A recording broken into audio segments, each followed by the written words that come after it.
எல்லாருக்கும் வணக்கம். நான் உங்க ஜெய். நம்ம இன்னைக்கு இந்த வீடியோல என்ன பார்க்க போறோம் அப்படின்னு பார்த்தீங்கன்னா, benefits of setting healthy boundaries பத்தி தான் பார்க்க போறோம். ஹெல்த்தி பவுண்டரீஸ் அப்படின்னு சொல்லப்படுற விஷயம் என்ன அப்படின்ற மாரி பார்த்தீங்கன்னா லைஃப் உடைய 3 முக்கியமான டிபார்ட்மெண்ட் பிசிக்கலி, மென்டலி, எமோஷனலி சொல்லப்படுற இந்த 3 முக்கியமான டிபார்ட்மெண்ட்ல நீங்க பழகுற மனிதர்கள், உங்ககிட்ட பழகுற மனிதர்கள், உங்களோட க்ளோஸ் ரிலேஷன்ஸா இருக்கலாம், இல்ல நீங்க கொஞ்சம் டிஸ்டன்ஸா வச்சுட்டு இருக்க ரிலேஷன்ஸா இருக்கலாம்.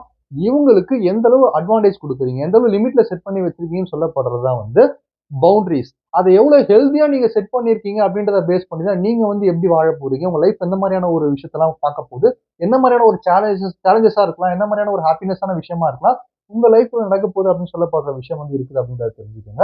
இப்ப இந்த பிசிக்கலி அப்படின்னு சொல்லப்படுற இந்த இடம் எப்படி இருக்கும் அப்படின்ற மாதிரி பாத்தீங்கன்னா பிசிக்கலா நீ என்கிட்ட ஒரு தூரம் நெருங்கி பேசலாம், என்னை ஒரு தூரம் டச் பண்ணி பேசலாம் அப்படின்னு சொல்லப்படுற அந்த உரிமையை நீங்க ஒரு தூரம் கொடுத்திருக்கீங்க.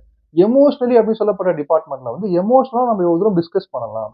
என்னோட எமோஷன்ஸோட நீ இந்த அளவு அட்வான்டேஜ் எடுத்துக்கலாம், உன்னுடைய எமோஷன்ஸோட நான் எவ்வளவு தூரம் அட்வான்டேஜ் எடுத்துப்பேன்னு சொல்லப்படுற இந்த விஷயத்த புரிதலா நம்ம புரிஞ்சுக்கிறது. மென்டலி அப்படின்னு சொல்லப்படுற விஷயம் இன்டெலெக்சுவலா நம்ம எவ்வளவு தூரம் டிஸ்கஸ் பண்றோம், நம்மளுடைய பிரைவசி மேட்டர்ஸா இருக்கலாம், பிரைவேட் இஷ்யூஸா இருக்கலாம், இதெல்லாம் எந்த அளவு எவ்வளவு தூரம் நம்ம டிஸ்கஸ் பண்றோம்னு சொல்லப்படுற இந்த பவுண்டரிஸை நீங்க தெளிவா வச்சிருந்தீங்க, ஹெல்தியா வச்சிருக்கீங்க அப்படின்ற மாதிரி பாத்தீங்கன்னா அதை பேஸ் பண்ணி தான் உங்களுடைய லைஃப்ல இருக்கிற ஹாப்பினஸும் சேலஞ்சஸும் இருக்கு அப்படின்றத தெரிஞ்சுக்கோங்க. ஏன்னா சுத்தி இருக்கிற மனிதர்கள் தான் உங்களுடைய வெற்றிக்கான அந்த ஒரு விஷயம். அதாவது ஒரு பர்சனுடைய வேர்ட்ஸ் உங்களை ஜெயிக்கவும் வைக்கும், ஒரு பர்சனுடைய வேர்ட்ஸ் உங்களோட ஹோப்பை டவுனும் பண்ணி விட்டுடும். அப்போ உங்களுடைய பவுண்டரியை பேஸ் பண்ணி தான் சுத்தி இருக்க பீப்புள் உங்களை எப்படி ட்ரீட் பண்ண போறாங்க அப்படின்னு சொல்லப்படுற விஷயம் இருக்கு. சோ அதோட பெனிஃபிட்ஸை பத்தி தான் பார்க்க போறோம். இந்த பெனிஃபிட்ஸை பார்க்கறதுக்கு முன்னாடி மகாபாரதத்துல வர ஒரு இன்சிடென்ட்டை பார்த்தோம் அப்படின்ற மாதிரி பாத்தீங்கன்னா இன்னும் நம்மளுக்கு கிளாரிட்டியா அது புரிய ஆரம்பிக்கும். மகாபாரதம்ல குருஷேத்ரா வார் அப்படின்னு சொல்லப்படுற விஷயம் ரொம்ப ரொம்ப இம்பார்ட்டன்டான ஒரு ஒரு ஒரு ஒரு போர்ஷன் அப்படின்ற மாதிரி சொல்லலாம்னு வச்சுக்கோங்களேன். அதுதான் இம்பார்ட்டன்டான ஒரு போர்ஷன்.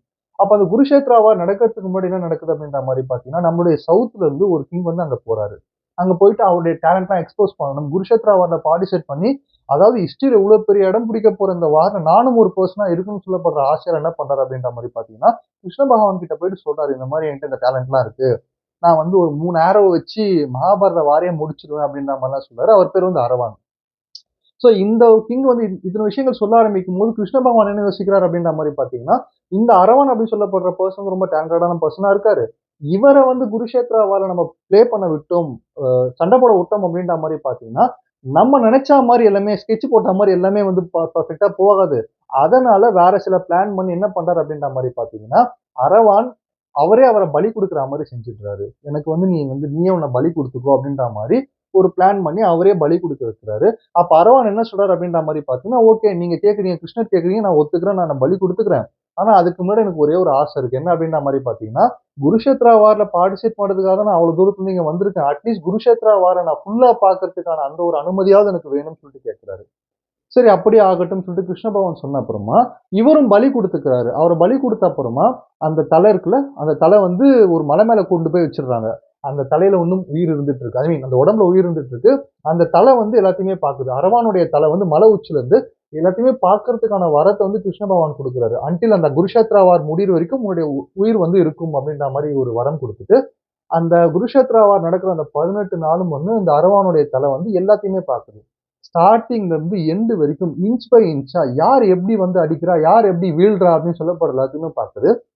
அப்போ அந்த 18 நாள் வார் முடிஞ்ச அப்புறமா என்ன நடக்குது அப்படின்ற மாதிரி பாத்தீங்கன்னா அதுல பேலன்ஸா உயிர் பழைச்ச பீப்புள், குருஷேத்ரா வார்ல உயிர் பழைச்ச பீப்புள் வீரர்கள் அந்த தலைகிட்ட மலை மேல போயிட்டு அரவானுடைய தலைகிட்ட கேக்குறாங்க, நாங்க தான் பேலன்ஸா உயிர் பழைச்சிருக்கோம், எங்கள்ல யார் பெஸ்டா பார்ட்டிசிபேட் பண்ணது, எங்கன்னு இல்ல, இறந்து போனவங்க மொத்த குருஷேத்ரா வார்ல இவங்க தான் சூப்பரான வாரியர்ஸ்ன்னு சொல்லிட்டு நீங்க யாரை சொல்வீங்க, பலம் வாய்ந்த வாரியர்ஸ்ன்னு யாரை சொல்லுவீங்கன்னு கேட்கும்போது அதுக்கு அந்த அரவான் என்ன சொல்றாரு அப்படின்ற மாதிரி பாத்தீங்கன்னா, எனக்கு அதெல்லாம் ப்ராப்பரா தெரியல, எனக்கு மெயினா தெரிஞ்சதே என்ன அப்படின்ற மாதிரி பாத்தீங்கன்னா சுதர்சன சக்கரத்தோடைய அந்த ரேஸ் தான் மொத்த குருஷேத்ரா கிரவுண்டே, அந்த வார் நடக்கிற கிரவுண்டே சுழண்டுட்டு இருந்தது, சுத்திட்டு இருந்தது.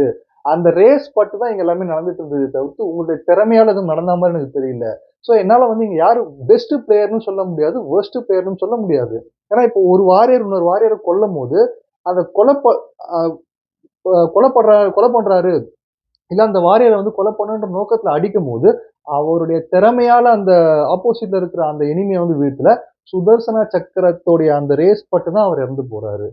அதே மாதிரி யாரோ ஒரு வாரியர் காப்பாத்துறாரு, தப்பிக்கப்படுறாரு அப்படின்ற மாதிரி பாத்தீங்கன்னா அவருடைய திறமையால தப்பிக்கப்படல, சுதர்சன சக்கரத்துடைய ரேஸ் பட்டனால தான் தப்பிக்கப்படுறாரு அப்படின்ற மாதிரி தான் எனக்கு தெரிஞ்சுது. ஸோ அப்போ வந்து இதுல வந்து நீ தான் வந்து ப்ளே பண்ணி எல்லாத்தையும் வின் பண்ண. நீ தான் தோத்துட்டன்னு சொல்லிட்டு என்னால இங்க யாரையுமே சொல்ல முடியல அப்படின்ற மாரி அந்த அரவான் சொன்னாராம். ஸோ இது வந்து என்ன தெரியுது அப்படின்ற மாரி பார்த்தீங்கன்னா, நம்ம லைஃப்ல நம்ம செய்ற எந்த ஒரு வேலையா வேணா இருக்கலாம். அதுல சக்சஸ் அடையணும் அப்படின்ற மாரி பார்த்தீங்கன்னா, ஓ! நம்ம தான் பண்ணி சக்சஸ் பண்ணிட்டோம்னு சொல்லிட்டு நம்ம நெனைப்போம். ஆனா அதுக்கும் மேல ஒரு ஃபோர்ஸ் இருக்கு. அதே மாரி எங்கேயோ ஒரு இடத்துல நம்ம ஃபெயிலியர் ஆயிட்டோம் அப்படின்ற மாரி பார்த்தீங்கன்னா, ஐயோ! நம்ம தப்பு பண்ணி ஃபெயிலியர் ஆயிட்டோம்னு சொல்லிட்டு நம்ம ஃபீல் பண்ணுவோம். அங்கேயும் நம்ம ஃபெயிலியர் ஆகல. அதுவும் மேல இருக்கிற ஒரு ஃபோர்ஸ் தான் டிசைட் பண்ணுது அப்படின்னு சொல்லப்படுற விஷயத்த தெளிவா காமிச்சிருப்பாங்க. அப்போ இந்த வெற்றி, தோல்வின்னு சொல்லப்படுற இந்த ஃபோர்ஸோட டிசிஷன் எங்கிருந்து வருது அப்படின்ற மாரி பார்த்தீங்கன்னா, நம்மளுடைய டேலண்ட்ல இருந்து வரல. நம்முடைய எண்ணத்துல இருந்தும், சிந்தனையில இருந்து தான் வருது. அவங்கவங்க எண்ணத்துக்கு ஏத்தா மாரி தான் அவங்கவங்களுக்கான வாழ்க்கையும், வெற்றியும் அமையும்னு சொல்லப்படுற விஷயத்த வந்து அழகா காமிக்கிற குருஷேத்ரா வார்ல இருக்கிற இந்த போர்ஷன் வந்து என்ன சொல்லுதுன்னா, உங்க சிந்தனையும், அந்த தாட் ப்ராசஸையும் நீங்க ப்ராப்பரா வச்சுக்கணும். அது ப்ராப்பரா இருக்கணும்னா, நீங்க உங்களுக்கான பவுண்டரிய ப்ராப்பரா செட் பண்ணா மட்டும் தான், மத்தவங்க உங்க தாட்ட இன்ஃப்ளூயன்ஸ் பண்ண மாட்டாங்கன்றது தான் உண்மையான விஷயம். ஸோ இப்ப பார்த்துரலாம் அந்த பெனிஃபிட்ஸ் ஆஃப் செட்டிங் ஹெல்த்தி பவுண்டரிஸ பத்தி. தேங்க்ஸ் பிரதர்ஸ் அண்ட் சிஸ்டர்ஸ் உங்களுடைய சப்போர்ட்க்கும், உங்க சஜஷன்ஸ்க்கும் வீடியோக்குள்ள போயிடலாம். ஃபர்ஸ்ட் பெனிஃபிட் என்ன அப்படின்ற மாரி பார்த்தீங்கன்னா வந்து, ஸ்ட்ரெஸ், ஆங்ஸைட்டி அப்படின்னு சொல்லப்படுற விஷயம் பயங்கரமா குறைஞ்சிரும். நீங்க ஒரு ஹெல்த்தியான பவுண்டரிய செட் பண்ணி வச்சிருக்கீங்க அப்படின்ற மாரி பார்த்தீங்கன்னா வந்து, ஸ்ட்ரெஸ் அப்படின்னு சொல்லப்படுற விஷயம் வாழ்க்கையில உங்களுக்கு வந்து வேற லெவல்ல குறைய ஆரம்பிச்சிரும். நீங்க ஒரு ஹெல்த்தியான பெர்சனா மாற ஆரம்பிச்சுருவீங்க. இந்த ஹெல்த்தி அப்படின்னு சொல்லப்படுற விஷயம் உங்களுடைய பிசிக்கல் ஹெல்த்தா இருக்கலாம், மென்டல் ஹெல்த்தா இருக்கலாம். மென்டல் ஹெல்த்ல அகைன் உங்களோட சிந்தனை வந்து இன்னும் கிளியரா ரொம்ப பெர்ஃபெக்ட்டா மாற ஆரம்பிச்சிரும். பொதுவா நம்ம ஹியூமன் பீயிங்ஸ் அப்படின்னு சொல்லப்படுற பீப்பிள் வந்து எதால உருவாக்கப்பட்ட மனிதர்களா இருப்போம் அப்படின்ற மாரி பார்த்தீங்கன்னா, ரத்தம், சதை, எலும்புகளால மட்டும் உருவாக்கப்பட்ட மனிதர்களா இருக்க மாட்டோம். தாட்ஸ், ஃபீலிங்ஸ் அண்ட் திங்கிங் ப்ராசஸால உருவாக்கப்பட்ட பீப்பிள் தான் நம்ம எல்லாருமே. ஏன்னா நம்ம வந்து இப்போ ஃபார் எக்ஸாம்பிள் பிசிக்கலா நம்ம இன்ஜூர் ஆகக்கூடாது, அடிபடக்கூடாது அப்படின்றதுக்காக நம்ம நெறைய விஷயம் பண்ணிட்டு இருப்போம். வண்டியில போகும்போது ஜாக்கிரதையா போணும், ஹெல்மெட் போடணும், இன்சூரன்ஸ் பண்ணி வைக்கணும். அதே மாரி நம்மளுடைய தாட், ஃபீலிங், திங்கிங் அப்படின்னு சொல்லப்படுற விஷயத்துல வந்து யாரையுமே பொல்யூட் பண்ண விட்டுடக்கூடாதுன்றதுக்காக, அங்க போடுற ஒரு இன்சூரன்ஸ் தான் பவுண்டரீஸ் அப்படின்றத தெரிஞ்சுக்கங்க. இந்த பவுண்டரீஸ நீங்க ஹெல்த்தியா செட் பண்ணிட்டீங்கன்னா, உங்களுடைய தாட் ப்ராசஸும், திங்கிங் ப்ராசஸும் வந்து யாராலயுமே வந்து அசைக்க முடியாததா இருக்கும். இது ஒரு பெரிய பெனிஃபிட் அப்படின்றத தெரிஞ்சுக்கங்க. 2வது பெனிஃபிட் என்ன அப்படின்ற மாரி பார்த்தீங்கன்னா வந்து, பிரிவென்ட்ஸ் பர்ன் அவுட் அப்படின்ற மாரி சொல்லலாம். பர்ன் அவுட் அப்படின்னு சொல்லப்படுற விஷயம் வந்து எனர்ஜி சம்மந்தப்பட்டது. எனர்ஜி வந்து தேவையில்லாம வந்து எரிஞ்சு போறதா இருக்கலாம். இல்ல வந்து தேவையில்லாம கஷ்டப்படுறதா இருக்கலாம். தேவையில்லாத சிந்தனைகள்ல இருக்கிறதா இருக்கலாம். இதெல்லாம் பர்ன் அவுட் அப்படின்ற மாரி சொல்லுவாங்க. பொதுவா வந்து ஓவர் கமிட்மென்ட்டா இருக்கலாம். இல்ல ஓவர் ஷேரிங்கா இருக்கலாம். இது வந்து இங்க நடக்கும். இப்போ ஃபார் எக்ஸாம்பிள் நீங்க பவுண்டரியே செட் பண்ணல. ஒரு பெர்சனோட ரிலேஷன்ஷிப்ல இருக்கீங்க. அது வந்து உங்களோட குளோஸ் ரிலேஷனா இருக்கலாம், லவ்வா இருக்கலாம், ஃப்ரெண்ட்ஷிப்பா இருக்கலாம், கொலீகா இருக்கலாம். அங்க வந்து நீங்க ஓவரா பவுண்டரியே செட் பண்ணாம நெறைய விஷயங்கள் பேசிட்டே இருக்கீங்கன்னா, உங்களுக்கே தெரியாம நீங்க கமிட்மென்ட் குடுத்துருவீங்க. நான் இத பண்ணி குடுக்குறேன். நான் இத மாரி செஞ்சிடலாம். அத அப்படி பார்த்துக்கலாம்னு சொல்லிட்டு. கமிட்மென்ட் குடுத்த அப்புறம் யோசிப்போம். ஐயோ! நம்மளால முடியாதே! இந்த மாரி நம்ம குடுத்துட்டோமேன்னு சொல்லிட்டு நம்மளோட எனர்ஜி வந்து இங்க ட்ரெயின் ஆக ஆரம்பிச்சுரும். அப்புறம் ஓவர் ஷேர் பண்ண ஆரம்பிச்சுருவோம். ஓவர் ஷேரிங்னா பெர்சனலான விஷயத்த வந்து அதிகமா எத சொல்லணும், எத சொல்லக்கூடாதுன்னு தெரியாம மொத்தமா உளறி கொட்ட ஆரம்பிச்சுருவோம். ஸோ இந்த மாரியான விஷயங்கள்லாம் நடக்கிறது மூலியமா ஒரு ப்ராப்பரான பவுண்டரி இல்லாதனால இது நடந்துட்டு இருக்கு. ஆனா ப்ராப்பரான ஹெல்த்தியான பவுண்டரி நீங்க செட் பண்ணிட்டீங்கன்னா, இத தடுத்துறலாம். இத தடுக்கிறது மூலியமா உங்களோட எனர்ஜிய சேவ் பண்ணலாம். எனர்ஜி அப்படின்னு சொல்லப்படுற விஷயம் வந்து நம்மளோட பிசிக்கல் எனர்ஜி மட்டும் கிடையாது. நம்ம சிந்தனை ஒரு 2 நிமிஷம் எங்கேயாவது ஓடுச்சுன்னா, அங்கேயும் நம்ம எனர்ஜிய செலவழிச்சுட்டு இருக்கோம்னு தான் அர்த்தம். அப்போ பர்ன் அவுட் அப்படின்னு சொல்லப்படுற இந்த டெர்ம், அதாவது நீங்க வந்து உங்க எனர்ஜிய வந்து ஐயோ! நான் ஓவர் ஷேர் பண்ணிட்டேன், இல்ல ஓவர் கமிட்மென்ட் குடுத்துட்டேன்னு சொல்லிட்டு சிந்திச்சு அந்த எனர்ஜிய வேஸ்ட் பண்ணாம, அத புரொடக்டிவிட்டியா வேற நல்ல விஷயங்களுக்கு நீங்க செலுத்தலாம். நீங்க ஒரு ஹெல்த்தியான பவுண்டரிய நீங்க கிரியேட் பண்ணி வச்சுட்டீங்கன்னா. 3வது பெனிஃபிட் என்ன அப்படின்ற மாரி பார்த்தீங்கன்னா வந்து, இன்கிரீஸ் செல்ஃப் எஸ்டீம் அப்படின்ற மாரி சொல்றாங்க. இன்கிரீஸ் செல்ஃப் எஸ்டீம் அப்படின்னு சொல்லப்படுற விஷயம் என்ன அப்படின்ற மாரி பார்த்தீங்கன்னா, நீங்க செட் பண்ற ஹெல்த்தியான பவுண்டரி. யார் உங்ககிட்ட எவ்வளவு தூரம் இருக்கணும், யார் உங்ககிட்ட எவ்வளவு தூரம் இருக்கக்கூடாதுன்னு சொல்லப்படுற ஐ மீன் எமோஷனலி, பிசிக்கலி, மென்டலி எல்லாமே சேர்த்து தான் சொல்றேன். அந்த ஒரு விஷயத்த நீங்க செட் பண்ணிட்டீங்க அப்படின்ற மாரி பார்த்தீங்கன்னா, உங்களுடைய செல்ஃப் வொர்த் இங்க அதிகமாயிட்டே போகும். உங்களுடைய செல்ஃப் வொர்த் இங்க அதிகமாயிட்டே போகுது அப்படின்ற மாரி பார்த்தீங்கன்னா, நீங்க செய்ற விஷயங்கள் எல்லாத்தையுமே ரொம்ப கான்ஃபிடென்ட்டா செய்ய ஆரம்பிப்பீங்க. இன்னைக்கு லைஃப்ல பெருசா சாதிச்ச எல்லாருடைய ஹிஸ்டரி நீங்க எடுத்து பார்த்தீங்கன்னா வந்து, அவங்களுடைய சக்சஸ்ஸுக்கு பேஸா என்ன இருக்கும்னு பார்த்தீங்கன்னா, செல்ஃப் எஸ்டீம், செல்ஃப் கான்ஃபிடன்ஸா இருக்கும். செல்ஃப் கான்ஃபிடன்ஸ்க்கு என்ன பேஸா இருக்கும் அப்படின்ற மாரி பார்த்தீங்கன்னா, பவுண்டரீஸா தான் இருக்கும். அவங்களுடைய பவுண்டரீஸ் அவங்க ப்ராப்பரா செட் பண்ணதுனால மட்டும் தான், இவ்ளோ பெரிய ஒரு பெர்சனா வந்திருப்பாங்க அப்படின்றத தெரிஞ்சுக்கங்க. ஸோ 4வது பெனிஃபிட் என்ன அப்படின்ற மாரி பார்த்தீங்கன்னா வந்து, ப்ரோமோட் ஹெல்த்தியர் ரிலேஷன்ஷிப் அப்படின்ற மாரி சொல்லலாம். ரிலேஷன்ஷிப் அப்படின்னு சொல்லப்படுற இந்த விஷயத்துல வந்து நம்ம ப்ராப்பரான ஒரு ஒரு ஹெல்த்தியா வச்சுக்கணும் ரிலேஷன்ஷிப். நீங்க இப்போ வந்து ஏதோ ஒரு இடத்துல வந்து பொறாமையா இருக்கலாம், போட்டியா இருக்கலாம். இந்த மாதிரியான விஷயங்கள்லாம் வந்து ரிலேஷன்ஷிப் வந்து கெடுக்குது அப்படின்ற மாரி சொல்லலாம். நம்ம ரிலேஷன்ஷிப்ல இருந்துட்டு இருக்கும்போது, ஏதோ ஒரு காரணத்தால அங்க ஒரு விரிசல் உண்டாகுது. இல்ல ஏதோ ஒரு காரணத்தால வந்து ப்ராப்பரான ஒரு அண்டர்ஸ்டாண்டிங் இல்ல அப்படின்ற மாரி பார்த்தீங்கன்னா, அதுக்கான காரணமும் வந்து ப்ராப்பரான பவுண்டரி செட் பண்ணாததா தான் இருந்துட்டு இருக்கும். முதல்ல ரிலேஷன்ஷிப்குள்ள போக நினைக்கிற யாரா இருந்தாலுமே கூட சரி, அது ஃப்ரெண்ட்ஷிப்பா இருக்கலாம், லவ்வா இருக்கலாம், எந்த மாதிரியான ரிலேஷன்ஷிப்பா இருக்கலாம். ப்ராப்பரான ஹெல்த்தியான பவுண்டரி இருந்தா மட்டும் தான் ஒருத்தர பத்தின அண்டர்ஸ்டாண்டிங் ஒருத்தருக்கு ப்ராப்பரா வர ஆரம்பிக்கும். அதுக்கப்புறம் தான் அந்த ரிலேஷன்ஷிப் க்ளோஸ் ஆகும். க்ளோஸ் ஆன ரிலேஷன்ஷிப் வந்து இன்னும் ராக் சாலிடா வந்து ஸ்ட்ரென்த்தா மாறும் அப்படின்றது தான் உண்மையான விஷயம். ஆனா எடுத்தோனே நிறைய பேர் என்ன யோசிக்கிறாங்க அப்படின்ற மாரி பார்த்தீங்கன்னா வந்து ரொம்ப க்ளோஸ் ஆக ட்ரை பண்றாங்க. ரொம்ப ஸ்ட்ராங்கா பில்ட் பண்ண ட்ரை பண்றாங்க. பவுண்டரிய முதல்ல நீங்க செட் பண்ணாலே போதும். ப்ராசஸ் அதுவா ஸ்ட்ராங் ஆகி ராக் சாலிடா மாறும் அப்படின்றது தான் உண்மையான விஷயம். ஸோ ஒரு நல்ல ஒரு ப்ரொமோஷன் நல்ல ஒரு ஹெல்த்தியான ரிலேஷன்ஷிப்ப நீங்க வந்து உருவாக்கணும்னு ஆசைப்பட்டாலும், ஒரு ஹெல்த்தியான பவுண்டரிய நீங்க செட் பண்ணீங்கன்னா, நிச்சயமா ஒரு நல்ல ரிலேஷன்ஷிப்ப உங்களால கிரியேட் பண்ண முடியும் அப்படின்றது தான் உண்மையான விஷயம். ஸோ 5வது பெனிஃபிட் என்ன அப்படின்ற மாரி பார்த்தீங்கன்னா வந்து, பூஸ்ட் புரொடக்டிவிட்டி அப்படின்ற மாரி சொல்லலாம். புரொடக்டிவிட்டி அப்படின்னு சொல்லப்படுற விஷயம், நீங்க எவ்வளோ தூரம் வேலை செய்றீங்க, நீங்க எவ்வளோ தூரம் சம்பாதிக்கிறீங்க, அந்த சம்பாதிக்கிற பணத்த எப்படி நீங்க செலவு பண்ணி என்ஜாய் பண்றீங்கன்றது மட்டும் புரொடக்டிவிட்டி கிடையாது. உங்களுடைய புரொடக்டிவிட்டி அப்படின்னு சொல்லப்படுற விஷயம் வந்து பிசிக்கலா, மென்டலா, எமோஷனலா நீங்க எத்தன விஷயங்கள நீங்க இன்வெஸ்ட் பண்றீங்க. உங்களுக்கான ஒரு பெர்சனல் டைம்ன்னு ஒண்ணு இருக்கும். ப்ரொஃபஷனல் டைம்ன்னு ஒண்ணு இருக்கும். ஹெல்த் டைம்ன்னு ஒண்ணு இருக்கும். எல்லாத்தையுமே தாண்டி நீங்க தனிப்பட்ட முறையில உங்களுக்கு நீங்க செஞ்சுக்கிற, உங்களுக்கு நீங்க எடுக்கிற ரெஸ்ட் டைம்ன்னு சொல்லப்படுற ஒரு விஷயம். என்டர்டெயின்மென்ட்ன்னு சொல்லப்படுற விஷயம். அப்ப இது எல்லாமே புரொடக்டிவிட்டி தான்.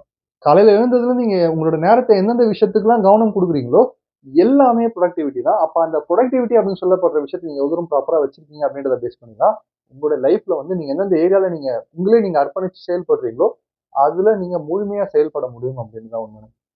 அப்போ நீங்க ப்ராப்பரான பவுண்டரி சுத்தி இருக்க பீப்பிள் கிட்ட செட் பண்ணிட்டீங்க அப்படின்ற மாரி பார்த்தீங்கன்னா, தேவையில்லாத சிந்தனைகள், தேவையில்லாத கமெண்ட்ஸ்ல நீங்க தப்பிக்கிறது மூலியமா, நீங்க செயல்படுற காரியங்கள்ல முழு கவனத்தோட, முழு புரொடக்டிவிட்டிய வந்து உங்களால குடுக்க முடியும். அந்த ஒரு விஷயத்த அந்த ஹெல்த்தியரான ஒரு ஹெல்த்தியான பவுண்டரி செட் பண்றதுனால, உங்களுக்கு கிடைக்கிற ஒரு இம்பார்ட்டன்ட்டான ஒரு பெனிஃபிட் அப்படின்றத தெரிஞ்சுக்கங்க. ஸோ 6வது பெனிஃபிட் என்ன அப்படின்ற மாரி பார்த்தீங்கன்னா வந்து, இம்ப்ரூவ்ஸ் ஒர்க் லைஃப் பேலன்ஸ் அப்படின்ற மாரி சொல்லலாம்.